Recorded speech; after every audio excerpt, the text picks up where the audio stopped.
আরেকটা হাদিস শুনেন। রাসূলুল্লাহ সাল্লাল্লাহু আলাইহি ওয়াসাল্লাম বলেছেন, এই হাদিসটা ওমর রাদিয়াল্লাহু আনহু থেকেও এসেছে, যে তোমরা যদি, হে মানব জাতি বা হে মুসলিমরা, তোমরা যদি আল্লাহর কুল করতে, ভরসা করার মতোই ভরসা করতে, আল্লাহ পাক তোমাদেরকে পাখিদেরকে যেমন করে রিজিক দেন, তোমাদেরকে ঠিক সেইভাবে রিজিক দিতেন। তোমরা কি লক্ষ্য করো না যে পাখিরা খালি পেটে বের হয়ে যায় বাসা থেকে সকালবেলা এবং সন্ধ্যাবেলা ভরা পেটে বাসায় ঢোকে? আপনাকে যে তিনটা হাদিস শোনালাম, এই তিনটা হাদিসে একটা শব্দ হচ্ছে কমন। শব্দটা কি বলেন? পাখি। পাখি কি? পাখি।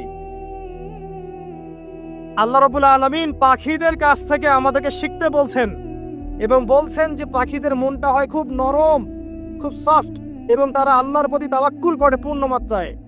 তারা সকালবেলা ভোরবেলা বের হয়ে যায় এবং সন্ধ্যাবেলা বাসায় ফেরে, খালি পেটে বের হয়, ভরা পেটে বাসায় ফেরে। এবং আল্লাহ পাক সবচেয়ে সম্মানিত মৌত, যেটা শহীদের মৌত, সেই শহীদদের আত্মাকে আল্লাহ পাক পাখির রূপ দিবেন। তাহলে পাখিটার বিষয়ে একটা ফোকাস করার দরকার আছে না?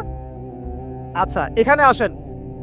পাখির মন হচ্ছে নরম, মানে পাখির মনটা তাসকিয়া, আত্মশুদ্ধিতে পরিপূর্ণ।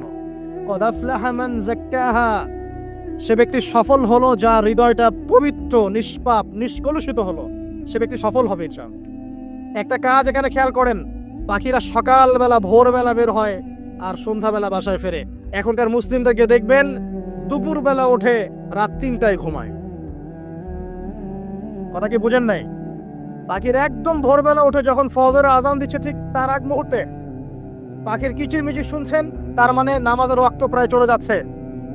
তার মানে তার আল্লাহ পাকের হুকুমের সাথেই জেগে ওঠে, সূর্য ডুবে তারা ডুবে যায়। ঠিক এরকম সুন্নত ছিল নবী সাল্লাল্লাহু আলাইহি ওয়াসাল্লামের এবং সাহাবায়ে কেরামের।